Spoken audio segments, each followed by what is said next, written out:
बुखारी साहब माफ़ी मांग लें 9 मई की और जान छुड़वाएं, माफ़ी तलाफ़ी करवाएं, सुलह करें। बिस्मिल्लाहिर्रहमानिर्रहीम, अल्लाहुम्मा सल्ली अला मोहम्मद व आले मोहम्मद। बहुत शुक्रिया अमीर भाई आपका।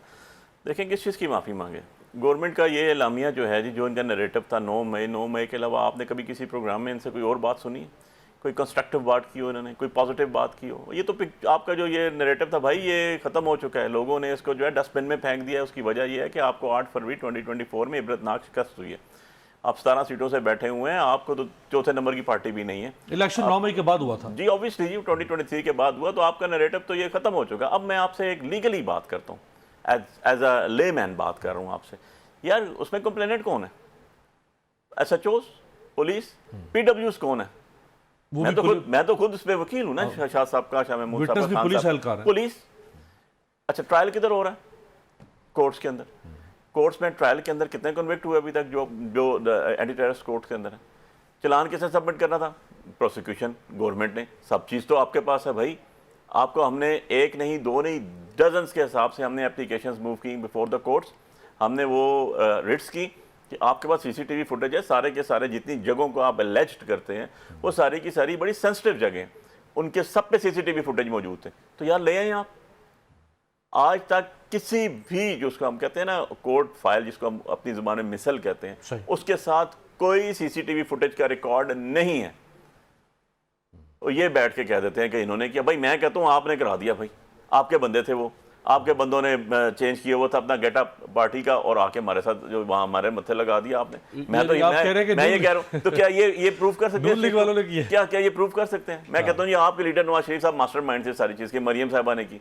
क्या प्रूव कर सकते हैं आप इस चीज़ को कि नहीं वो नहीं थे, क्योंकि CCTV फुटेज ही नहीं है? और अगर है तो फिर जिसने किया, इमरान खान साहब ने मेरी मौजूदगी में ड्यूरिंग जेल ट्रायल उन्होंने कहा था जो बंदा मेरा इन्वॉल्व हुआ मैं उससे डिस ऑन करूँगा। आप CCTV फुटेज लगाएं, लेकर आएँ। खाली बैठ के मैं ना मानूं तो नहीं होता ना यार। आपको लॉजिकल बात करें, आपको सारी दुनिया देख रही है, आप लाइव प्रोग्राम्स में बैठे हुए हैं और आप 9 मई की बात कर रहे हैं, 9 मई की बात कर रहे हैं। ओके फाइन यार, आप लेकर आएँ, एविडेंस लेकर आएँ, रिकॉर्ड कैसा लेकर आएँ। अगर आपके ऐसी चीज़ें थी, सारों के सारे बंदों तो बेल आउट हो गए। अच्छा, इसके आगे चला जाता हूँ। जो लोग आपके आर्मी ट्रायल में चले गए, मिलिट्री ट्रायल में चले गए, जो लाहौर हाई कोर्ट से कुछ जमानतें हुई 9 मई के केस में, उसमें सुप्रीम कोर्ट से भी हो गई, सुप्रीम कोर्ट से भी। और उसमें ये जो साजिश वाला जो सवाल था वो जज पूछते रहे, लेकिन देखिए जिन लोगों को एलेज्ड किया है इन्होंने कि ये वहां मौजूद थे, उनकी बेलें भी हो गई। तो मुझे कॉन्स्पिरेसी में आप कैसे अंदर रख सकते हैं यार? कॉमन सेंस की बात है ना। जो आपका क्रिमिनल फिलॉसफी है, उसके अंदर जो मेन क्रिमिनल होगा, जो प्रिंसिपल एक्यूज होगा, खान साहब को कहता नहीं, खान साहब के ऊपर सारे कॉन्स्पिरेसी किया। खान साहब तो जो उस दिन इनकी हिरासत में थे। देखे, मैं विटनेस हूं ना, मैं साथ था जिस टाइम खान साहब को हाई कोर्ट से उठाया। आखिरी शख्स मैं था हाई कोर्ट से, 9 मई को गिरफ्तार जब उनको बायोमेट्रिक हुई, डंडे मारे, पेपर स्प्रे हुए, मैं मौके पे मौजूद था। खान साहब तो वहां से अरेस्ट हो गए। 10 तारीख को सुबह खान साहब से मुलाकात हुई जब उनका ट्रायल फर्स्टली स्टार्ट हुआ। 10 तारीख को 3 लोगों से सुबह मिले, 3 कौंसल्स थे उनके। एक ख्वाजा हारिस साहब थे, एक गौर साहब थे, एक मैं था। तो यार बात यह है कि खान साहब तो जेल के अंदर थे, वो तो आपकी कस्टडी में थे। खान साहब ने 9 मई से पहले, अब जो रियासत का जो इस्तगासा है वो ये है कि खान साहब ने 9 मई से पहले एक मीटिंग की। उस मीटिंग में एक पुलिस वाला मौजूद था जिसने वो भेस बदल के मौजूद होगा। उसने सुना कि खान साहब वहां साजिश कर रहे हैं कि मुझे पकड़ा गया, तो आपने कॉन्स्पिरेसी होगी ना। हाँ, कॉन्स्पिरेसी होगी। कॉन्स्पिरेसी पे तो आज तक आपने सिर्फ एक जुल्फकार अली भुट्टो की सजा दी ना। तो बात यह है कि आप अगर हिस्ट्री रिपीट करेंगे, साहब को तो इहानत जुर्म में सजा होगी ना। ठीक है, कॉन्स्पिरेसी भी 109, तो ये भी 109 है ना, कॉन्स्पिरेसी है ना।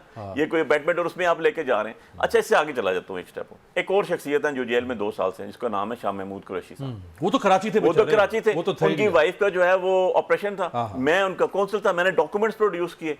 ठीक है, उनकी बेलें हाई कोर्ट से कंफर्म हुई, उसके बाद एक केस के बाद दूसरे में डाल दिया, चलते चलते वो भी जेल में। इवन उस्मान डार यहाँ इस्लामाबाद एक्सप्रेस वे पे थे। इशू ये है कि क्या जेल में डाल के पोलिटिकली मोटिवेटेड केसेस रख के ये झूठा एलामिया बना के लोगों ने तो रिजेक्ट कर दिया। भाई मैं आपको अमीर भाई दावे से कहता हूँ, मैं आपके प्रोग्राम में ये बात कर रहा हूँ, आई टेक फुल रिस्पॉन्सिबिलिटी। जितने ये जो लोग बैठे हुए हैं हुकूमती कॉरिडोर में, हम भी इलेक्शन लड़े, इस्लामाबाद से जीत के बैठे हुए हैं, अकेले आते हैं, आपके प्रोग्राम में जाते हैं, पब्लिक फिगर के तौर पे पब्लिक के अंदर जाते हैं, जनाजे पढ़ते हैं, शादियां अटेंड करते हैं, रेस्टोरेंट्स पे जाते हैं, जेल जाते हैं, सारा काम कर रहे हैं ना। इनको कह दें बगैर स्क्वाड के, बगैर ये अपने किसी भी बॉडी गार्ड के, बगैर पब्लिक पे तो चले जाएं जरा। इनको ये पता चल जाएगा कि 9 मई के बारे में इनकी राय क्या है और लोगों की राय क्या है। ये जिस दिन कहेंगे ना, आ जाए जी आप सबको, मैं पूरे स्टूडियो कह रहा हूँ, मैं सबको लंच डिनर कराऊंगा। इस्लामाबाद के 3 MNAs आपने जो बिठाए हैं जेल, इनको कह दें ठीक है कि आ जाए यार, आप राजा के खुर्रम बगैर नवाज, तारिक फजल जी, इनको चौधरी कह दें कि आप बगैर स्क्वाड किसी जगह चले जाए, वहां पर बैठे तो सही जाके जरा, यार बाहर तो जा नहीं सकते।